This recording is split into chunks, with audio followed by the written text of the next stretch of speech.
Hi, I'm Lee Olson, founder of Historic Workouts, and today I'm going to demonstrate how to set up your indoor cycling bike properly and ride safely. Let's get started.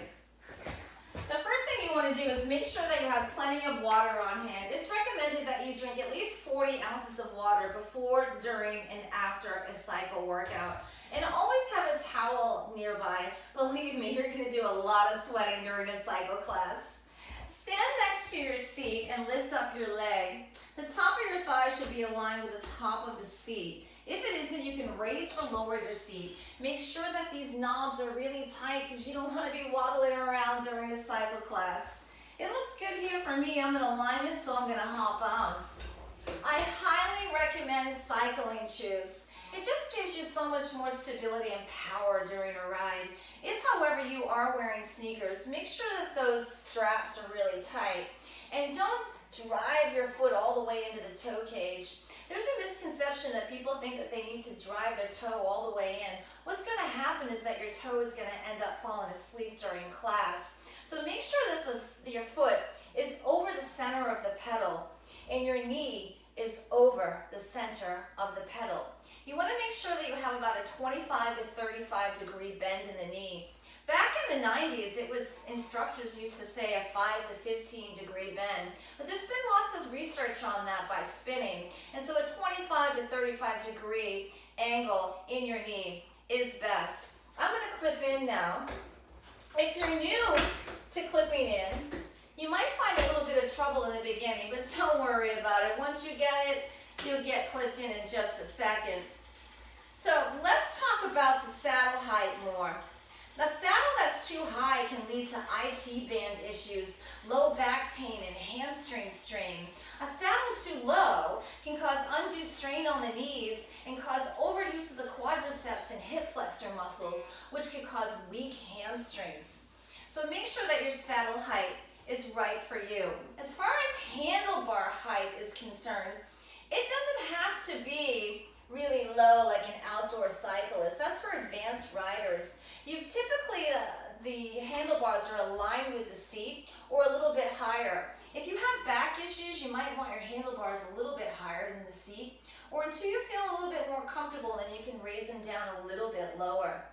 Let's talk about fore and aft position.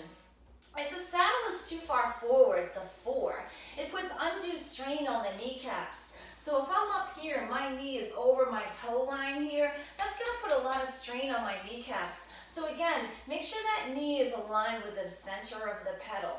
If the saddle is too far back, the aft, AFT, it overextends the hamstrings in the IT band.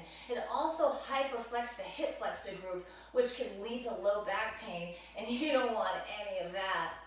Make sure you always have resistance on your bike. If you see somebody in spin class that's spinning really fast, don't be intimidated by that. Chances are they might not even have enough resistance on their bike. Always pedal with resistance. Let's talk about tucking. You might see professional outdoor cyclists riding in this position. There are no aerodynamics on an indoor cycling bike, so it's completely unnecessary to be in this position. However, when I'm riding on a flat, particularly an endurance ride where I'm going to be here for a while, it feels really comfortable. But if you have a hard time breathing, come up here to position 1 and keep those lungs open. Always make sure you're breathing easy. And always keep your elbows softly bent, no matter where your hands are on the handlebars. Let's talk about hand position now. Hand position 1 is for seated flats when intensity is easy to moderate. This includes warm-up, recovery after intervals, endurance drills, and cool-downs. Hand position 2 creates more stability and opens up the chest for optimal air exchange. Most of your riding time is going to be here too.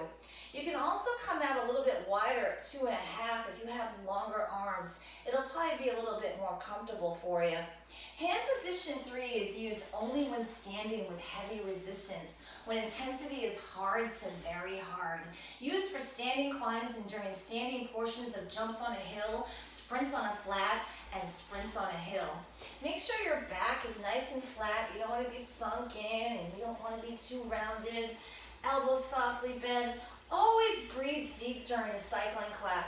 Inhaling through the nose and exhaling exhaling through the mouth. If you hold your breath, less oxygen is delivered to your brain, less blood is delivered to your heart, and it only takes a second, so make sure you're always breathing. And please, if you get tired, don't stop pedaling during a cycle class. What happens is that blood will begin to pool below the waist. You don't want that. So if you're tired, just turn down the resistance on the bike and slow down your cadence instead of stopping abruptly. I hope that you enjoyed this video. My name is Lee Olson. Please subscribe to my YouTube channel. I have lots of spinning classes coming your way. I also have full 1-hour total body workouts, as well as strength training videos and fitness tips. I'll see you soon.